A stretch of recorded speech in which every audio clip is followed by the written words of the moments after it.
C'est la première grande épidémie, c'est un changement total de la perception de cette maladie.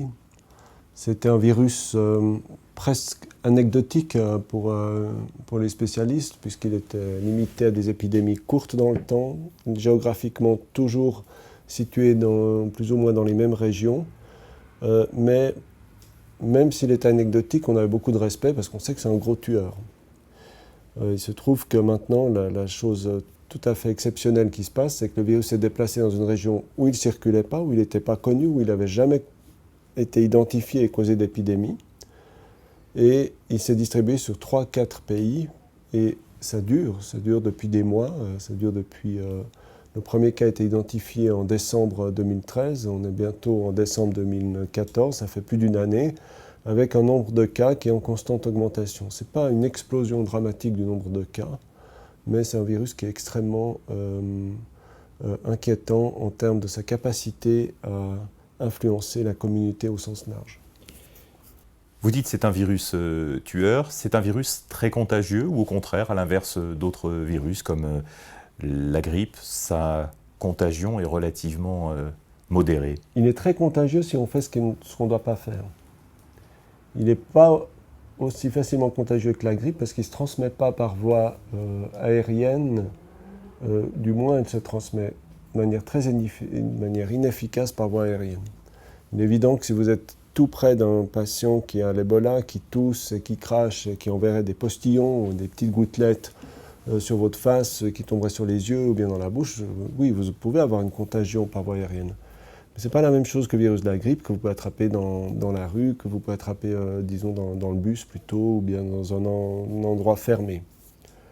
Par contre, si vous êtes en contact avec des fluides contaminés auprès d'un patient qui excrète le virus en extrêmement grande quantité, c'est un virus qui ne pardonne pas. Il a la capacité de vous infecter et une fois qu'il vous infecte, vous êtes effectivement très malade avec des mortalités très très impressionnantes, en particulier en Afrique. Avec un délai d'une quinzaine de jours avant l'apparition des premiers symptômes? Non, ça c'est la moyenne où on s'approche des extrêmes. En général, c'est une dizaine de jours avant l'apparition des symptômes. Seuls les patients qui sont en phase de symptômes sont contagieux?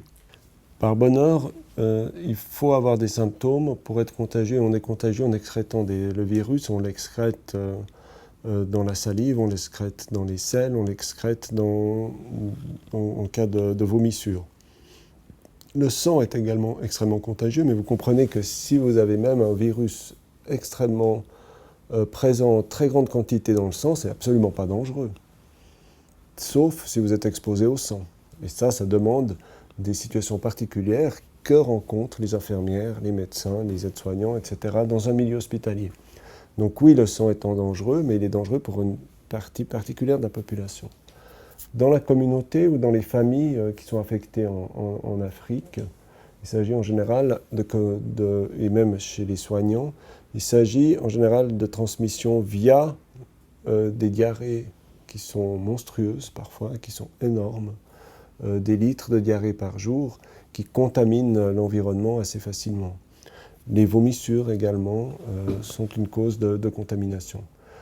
Donc là, c'est quand même des contacts particuliers inhabituels. Mais si vous avez quelqu'un de malade, en général, qui ait des diarrhées ou pas, vous en prenez soin, vous venez le toucher, etc. Et c'est là qu'il faut se protéger. Alors aujourd'hui, le monde médical travaille sur deux aspects.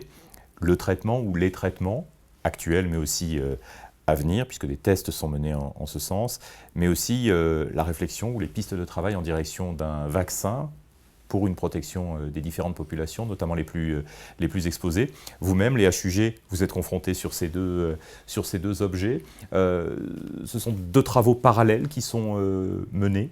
C'est parallèle et complémentaire. On essaye de créer un réseau à l'intérieur des HUG où de fait le réseau existe, avec des compétences dans le domaine vaccinal, avec ma collègue Claire-Anne Sigrist, avec des compétences dans le domaine du contrôle de l'infection, et vous l'avez compris, c'est un point essentiel de cette maladie. On s'occupe du patient, mais paradoxalement, on s'occupe plus des soignants que du patient. Les énergies et les ressources médicales sont dirigées vers la protection du soignant avant le patient. Ce qui coûte plus cher ici en termes de logistique, de ressources, C'est ça. Donc le contrôle d'infection avec le service de Didier Pittet, et puis ensuite l'infectiologie et la virologie avec nos activités, et grâce au laboratoire de virologie aussi la capacité à faire le diagnostic. Et ça, c'est la raison en est que nous sommes centre de référence des virus émergents en Suisse et qu'on a un laboratoire habilité à le faire. Comment naît un nouveau virus? Vous parlez de virus émergents, vous êtes centre de référence, ça fait partie d'ailleurs de vos activités à titre personnel presque première. Comment naît un nouveau virus? Il n'est pas, il existe, mais on ne le reconnaît pas. On ne le reconnaît pas parce qu'il est peut-être chez des animaux, et donc il ne cause pas de problème chez l'homme, ou alors il cause des petites épidémies sporadiques qui ne sont pas reconnues, ou des infections sporadiques.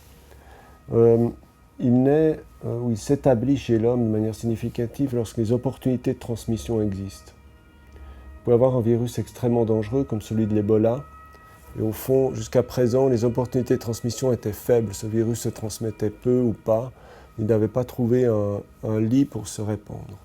Actuellement, plusieurs choses ont changé. D'abord, l'épidémie n'a pas été reconnue immédiatement, puisque ce n'était pas du tout habituel dans cette partie de l'Afrique. N'ayant pas été reconnue, ça a offert au virus des opportunités de transmission et de créer ce qu'on appelle une chaîne de transmission, un premier humain, un deuxième, un troisième, malheureusement à l'intérieur des familles.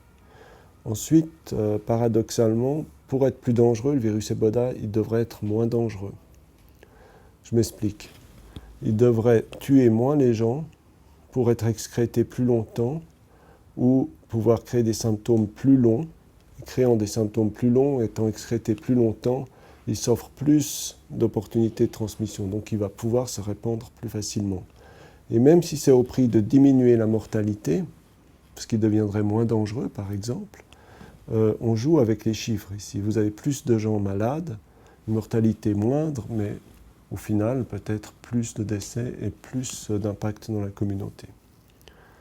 Et ce virus a réussi actuellement non seulement à infecter les hommes, mais également à infecter la communauté dans les pays touchés, les systèmes de santé et la communauté internationale. Un virus a pour vocation de se multiplier, de se répandre, il est presque programmé pour.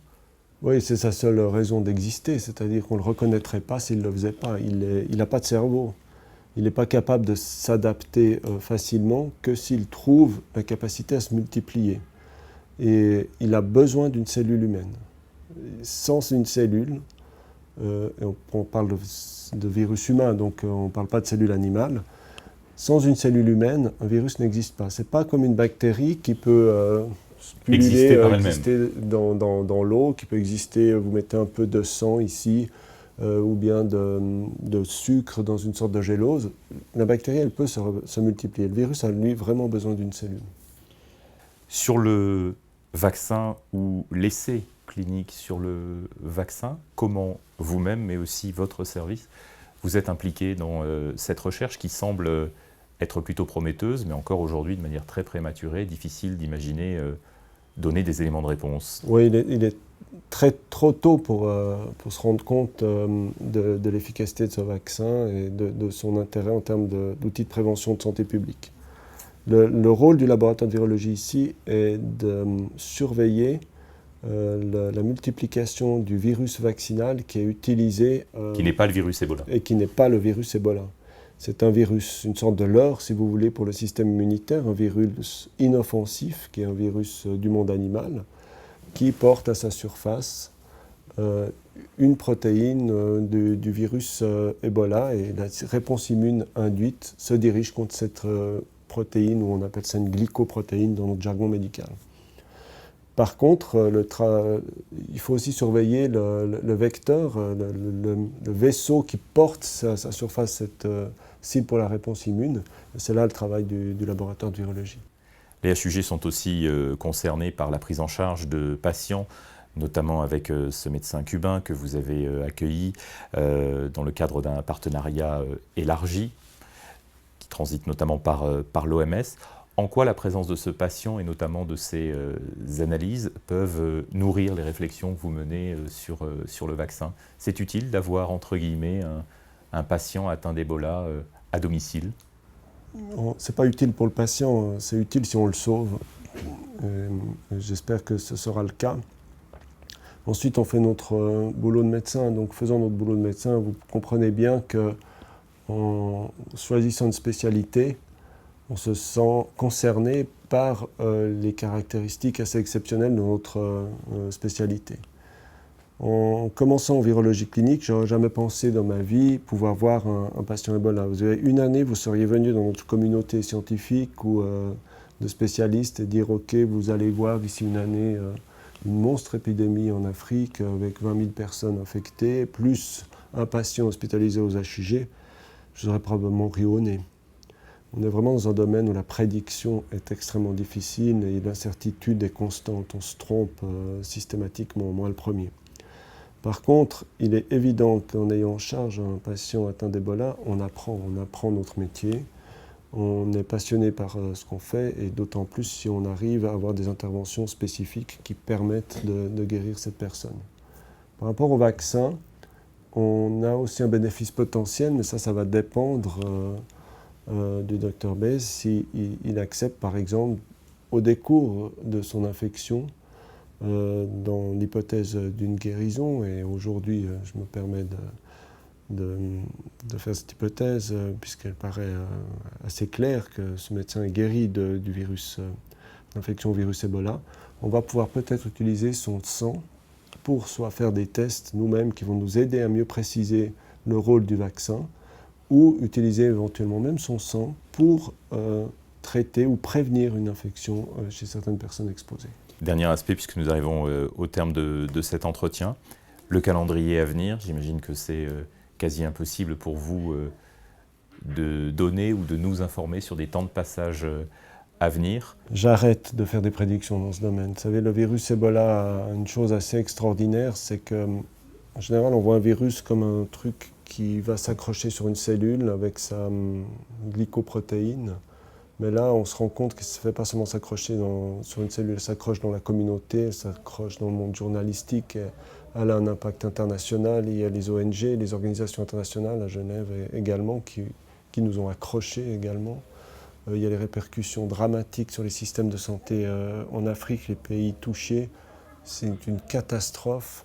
Et on ne peut pas dissocier ça du virus. J'ai souvent entendu dire ils en font trop, c'est n'importe quoi, puisque regarde ce qu'est le problème, c'est les systèmes de santé. Ben oui, c'est lié. Sans ce virus, ces systèmes de santé n'auraient pas été détruits, le peu qu'il y avait n'aurait pas été détruit. C'est une non-compréhension de l'impact d'une maladie épidémique. Et c'est ça le mot-clé, c'est qu'en infectiologie et dans ce domaine, on a affaire à des maladies épidémiques. Et épidémique, ça veut dire qu'on ne contrôle pas tout. Et dans un mot épidémique, ce n'est pas simplement un agent pathogène qui passe de manière innocente d'un individu à l'autre et qui fait de la fièvre. Ça fait de la fièvre dans la communauté aussi.